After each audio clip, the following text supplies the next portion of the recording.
Ang buhay ay isang biyaya na hindi natin hawak. Hindi natin kontrolado ang bawat pangyayari, ngunit hawak natin ang ating mga pagpipilian. Kaya piliin natin ang maging masaya.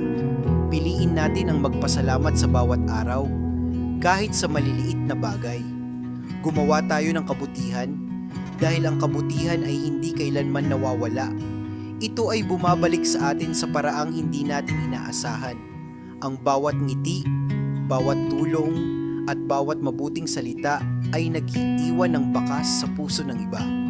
At higit sa lahat, mag-iwan tayo ng masayang alaala. Alaala na kapag naalala ng iba, sila'y mapapangiti.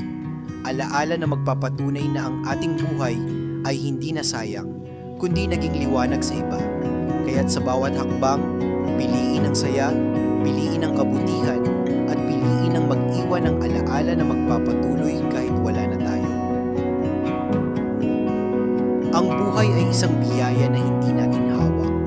Hindi natin kontrolado ang bawat pangyayari, ngunit hawak natin ang ating mga pagpipilian.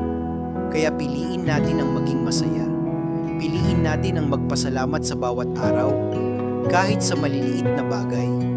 Gumawa tayo ng kabutihan, dahil ang kabutihan ay hindi kailanman nawawala. Ito ay bumabalik sa atin sa paraang hindi natin inaasahan.